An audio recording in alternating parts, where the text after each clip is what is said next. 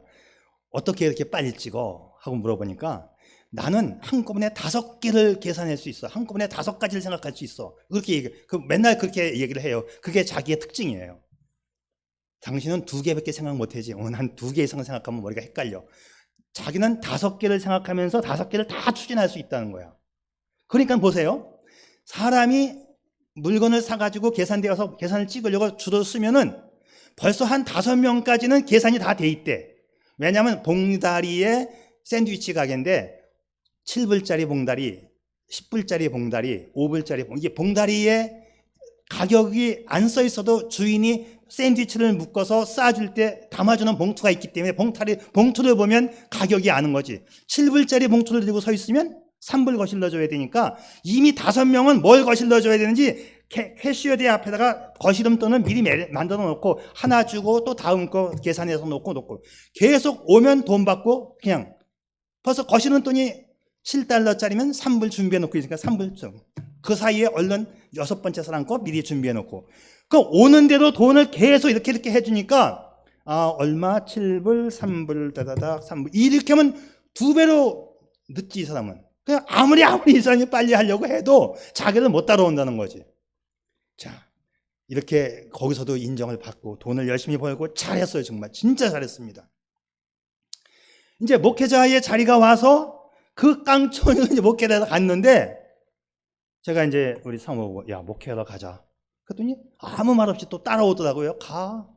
그리고 난 그때 왜 따라왔는지 그게 신기해. 시골로 갔는데 따라오더라고요. 그냥 가.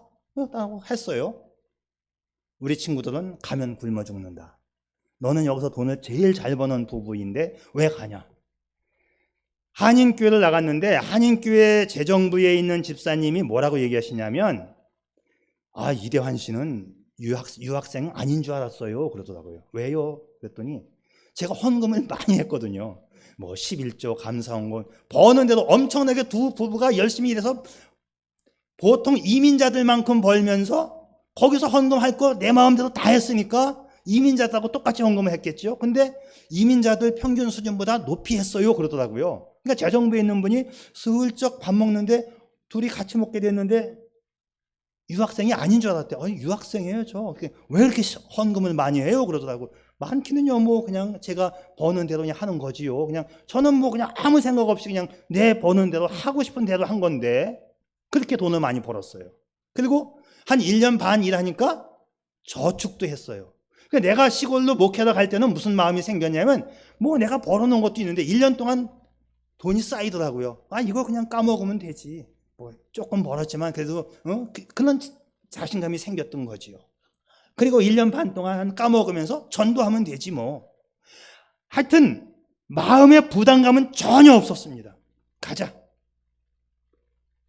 교회는 생겼는데 예배를 인도할 목회자가 없다? 아, 그럼 내가 가야지. 당연히 가는 거지. 아무 생각 없이 저는 갔습니다.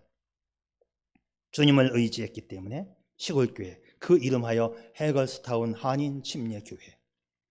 첫 주일날 예배를 드렸는데 한국인 아주머니 3명, 30명이 아니고 별이 3개라니까. 3명이야, 3명. 그러니까 저를 쫓아간 집사님이 미안해가지고 막 어쩔 줄 모르는 거야. 아니, 3명이야, 3명. 괜찮아요. 아무 부담감이 없어요. 아, 내가 뭐 벌어놓은 게 한 몇천 불 있으니까 까먹으면 되지 뭐, 까진 거 뭐.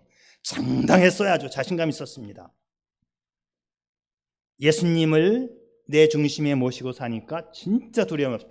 내가 이거 머릿속으로 계산하고 거기 가면 굶어 죽고 한인이 없다는 거 계산하면 못 가지요. 못 갑니다. 자, 친구들은 시골 강촌에서 굶어 죽는다 했지만 마음이 편했고, 저는 거기에서 만 6년을 목회했습니다. 만 6년. 그리고 만 6년을 목회하면서 예림이하고 형남이가 그 교회에서 태어났어요. 미국은 태어나면 출생증명서에 태어난 병원이 찍히게 되어 있거든요. 거기서 태어난 거가 미국 시민권이 되기 때문에 굉장히 중요해. 예림이 형남이 출생증명서에는 시골 병원 이름이 찍혀 있습니다. 그게 빼박 증거예요. 지금도 거기는 한인이 거의 안 살고 있죠. 이제 제가 박사과정을 공부하기 위해서 이제 그 교회를 떠나게 될 때 3명이었던 성도가 몇 명이 됐을까요? 6년 만에. 네, 어른만 40명. 어른만 40명. 남편들까지 다 데리고 나와라. 그러니까 거기는 한인들이 사는 동네가 아니라 한국인 아주머니가 미국인하고 결혼한 분들이죠. 대부분이. 네, 국제 결혼하신 분들이니까는 시골에 살지 한인 부부는 없어. 전도하러 갈 때 정말 한국인 피가 흐른다 그러면 다 찾아가는 거죠. 그냥 없으니까 그냥 나뭇잎 한 장이라도 다 뒤집어 보는 심정으로 한국인 피가 흐른다면 다 가는 거야. 가보면 남편은 외국인, 가보면 남편은 외국인이야. 다 나중에는 남편들까지 다 데리고, 그래서 이제 미국 사람, 한국 사람이 짬뽕된 교회를 이제 초창기부터 운영을 했고, 어른만 40명. 이 교회에서 저의 생활비와 학비와 교회 운영비, 아기들 출생비까지 다 해결됐어요. 거기 가면 굶어 죽는다고 했던 그 친구들이 끝까지 공부를 못하고 다 한국으로 돌아갔고 저만 살아남았습니다. 할렐루야. 아직까지 30년이 지났는데 영주권을 못 딴 친구 아직도 하나 거기 있어요. 지금도.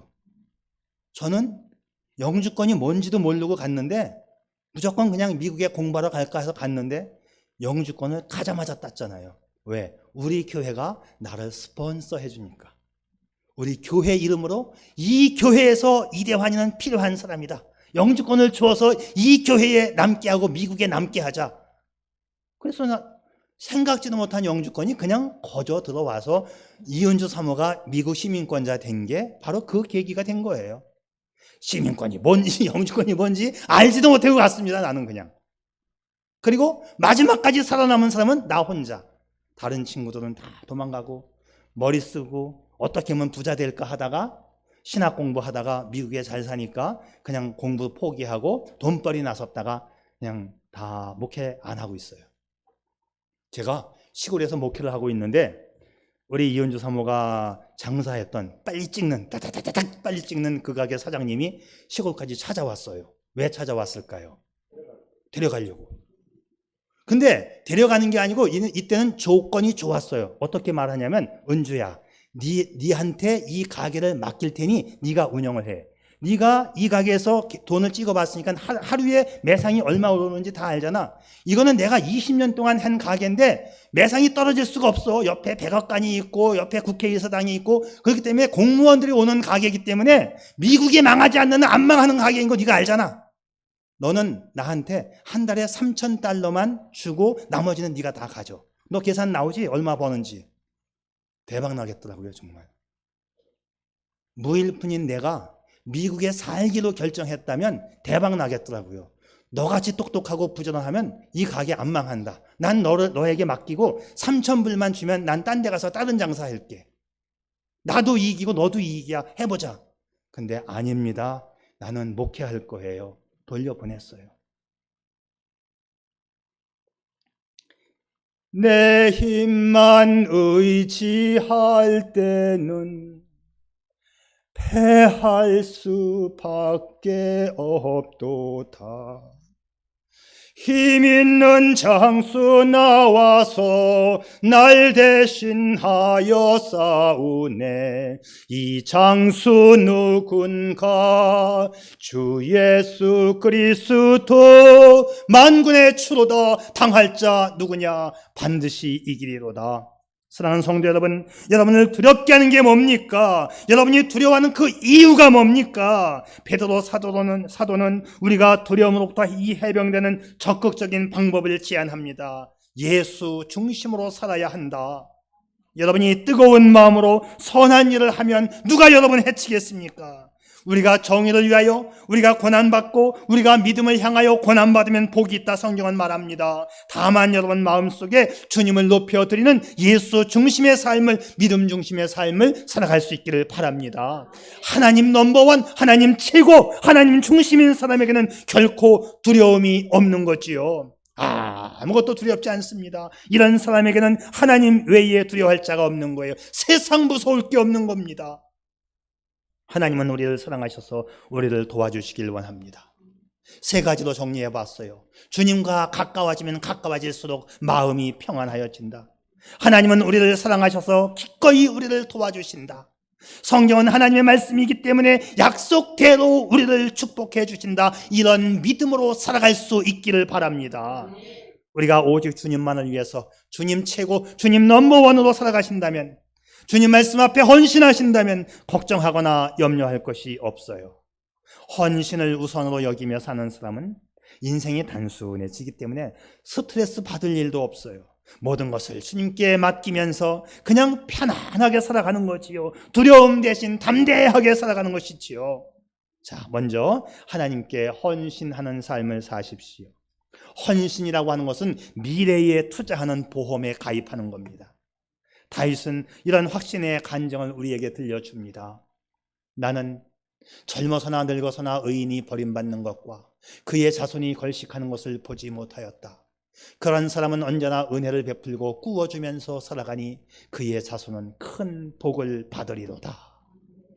헌신하는 인생을 사는 사람은 아무것도 두려울 것이 없는 거예요. 걱정할 게 없습니다. 염려할 게 없어요. 건강 지켜주시고, 생활 보살펴주시고, 직장 지켜주시고, 사업을 축복해 주시는 것이지요. 가정을 보호하시고 자녀들의 길을 열어주십니다. 후손들이 번성케 되는 거예요. 인생의 그 어떤 문제도 간단하게 풀리는 것입니다.